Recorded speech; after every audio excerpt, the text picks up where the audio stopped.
Shabbat Shalom. Forgive the fan running in the background.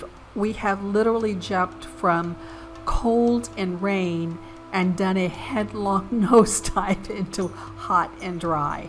I slept with the fan running and the windows open last night. Today I was out in the field. I took you with me. I made a little video out there. And it is already oppressively hot. The haze over the Kinneret is so very heavy, as you're going to see as the video begins. And that happens this time of year when the heat comes crushing down and everything that was once lush and green begins to yield to the desert sun in Israel and begins to literally exhale the moisture that it's holding, and it throws up this haze in the sky. Anyway, enough about this. I'm just saying again what I'm going to say in this next little clip. I hope you enjoy the video. I went out since there was a new moon tonight. I didn't study for a Zoom meeting during this Shabbat. Rather, I just kind of took time for myself to get out on the land, love this land, and walk around and see what was going on. And it was a delightful day. Saw some things that made me think of you guys and I wanted to share with you. So I hope you enjoy the video. You can see we've got some haze here. It was really hazy last night.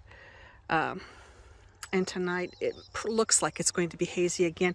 A lot of what you're seeing is the moisture of the earth is being burnt off by the heat of the sun, and it creates a haze. Like you can no longer see Mount Hermon in the winter. I can barely see a snowy peak, but the camera can't pick it up. In the winter, we can clearly see the Mount Hermon when the air is cold and there's no evaporation and atmospheric debris that we have today. So why have I brought you out here to this very, very, very, very stickery field? Do you see all of this? This is called Aringa. This is the path that I usually take to go look for the wild wheat.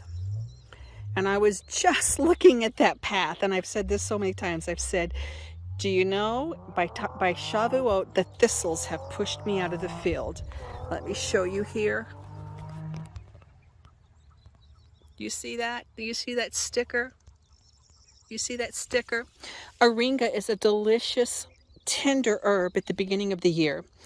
And as the season wears on, this is going to drop its leaves, and it's going to turn like an electric purple blue standing in the field. If I can remember, I'll bring you back and show you this plant. But here's the point. John the Baptist says of Yeshua that he will burn up the chaff and gather the wheat into his garners and thoroughly purge his floor, his threshing floor. So the thing you need to know is all of this beautiful barley that is still standing. Some of it's not barley, most of it is. We have other wild grasses here. All of this beautiful wild barley you see standing, all of this will have fallen by the time the black emmer wheat is ready for harvest. The first fruits of this was due to be offered during wave sheaf, or on wave sheaf during the week of Shavuot. Because Elohim is only looking for a first fruit, a remnant from among humanity, we can readily see that when Yeshua rose, the saints whose graves opened at his death rose right behind him. So all of the rest of the symbolic barley of the world that had not accepted Yeshua up until he was glorified at his resurrection, they become the chaff of the world. Interestingly enough, there used to be, I don't know if they still exist, I would like to delve into that if I can at some point, an Arab family over by Nazareth, I believe, or maybe it was Bethlehem, I'm actually unsure, that used to take the green ears of wheat and roast the green ears of wheat, which we're not commanded to do. Roasting it destroys the glutens in it and would not allow it to make a bread at that point, wouldn't give it anything to grab to rise. But he still, anyway, would take the chaff from the barley and roast the green ears of wheat. Just want to let that sink in a moment. We are told there are 3 go-up feasts to Jerusalem. Those are 3 classifications of humanity throughout history. If we miss the time of our harvest, we become the chaff of the world and of no value. Now I just want to add one more thing about the thistles. I started out showing you the thistles in the field, and I failed to carry it back around to the point of the thistles. In the parable of the sower, where the sower goes out to sow the seed, and we find out that the seed is the Word of God, we're told that there are 4 types of soil. We're told that there are paths that the seed falls beside and the birds eat it up. We're told that there are places where there's shallow earth and that the seed springs up quickly, but it does not bring forth fruit. So it's not about the stones in the ground, it's about whether or not the plant is able to bring forth fruit. Because I know a lot of inspectors would point to the earth and say, oh, the earth is stony, but can it bring forth fruit? The 3rd classification of soil is one that has thistles, and it springs up, but then the cares of life choke out the Word of God, the seed that was planted. And the 4th type of soil is good soil that brings forth 30, 60, or 100-fold fruit. The lesson is about fruit, increase to the kingdom, the Word of God being sown into the hearts of men.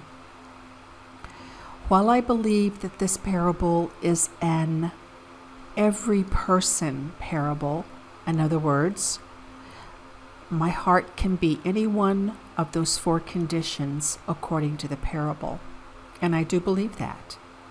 I also believe we can look at this parable in a very prophetic timeline of the restoration to the kingdom of heaven that the earth is going through, the redemption of all things.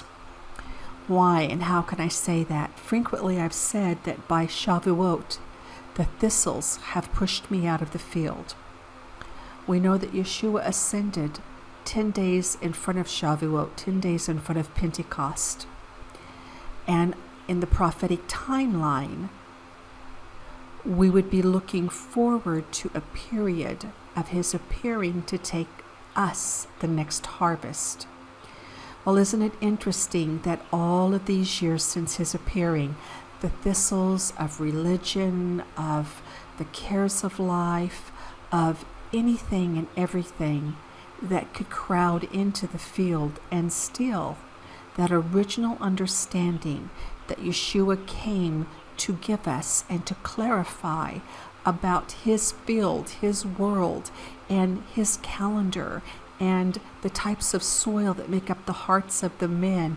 Isn't it interesting that from Shavuot is the time that those thistles push me out of the field and make it really hard to inspect the wheat of the field? I just find that an uncanny parallel. Some of my locations, I've literally already been squeezed out of inspecting the wheat.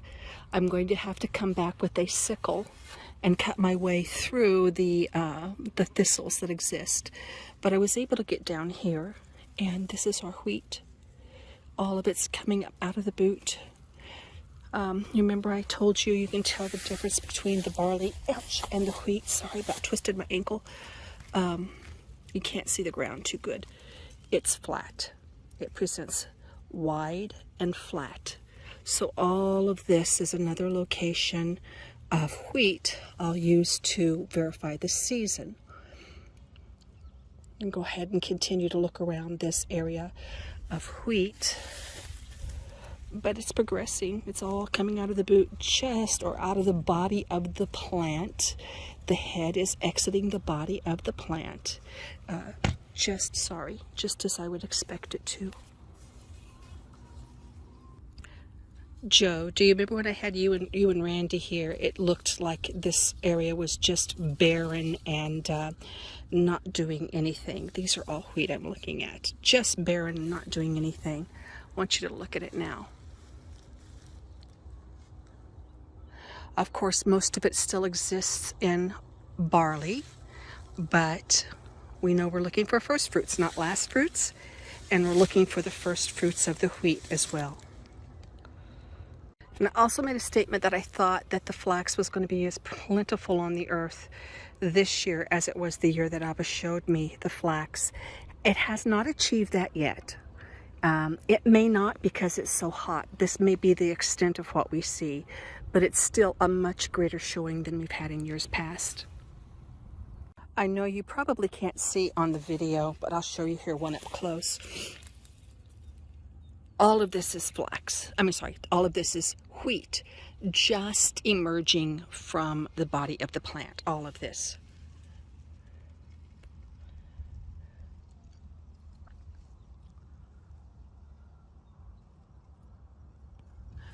And so we'll see. It'll be a race if this whole thing will be ready by Shavuot. Actually, I look for it a few days in front of Shavuot, which is a wild card. You know, we recognize that in the north that our season is very much delayed from what it would be in the south under normal conditions. So if I can find, I'm happy if I can find the wheat by Shavuot, adjusting for the lateral lines from the south to the north, just like we do in the United States. We know that strawberries are ready in Florida before they're ready in Michigan. Same thing happens here because we're on the same side of the equator. So if I can find the wheat in the state of harvestable grains, I'm very happy if that happens circa Shavuot, knowing well that if I could find it in the south, which I have never, that it would be ready ahead of this. Oh, look, and we already have, hang on, we already have, if I can adjust that, flowering wheat. It's already putting flour on. So, yeah, I see several now. Little grains. I don't think it really matters the size as much as the quantity.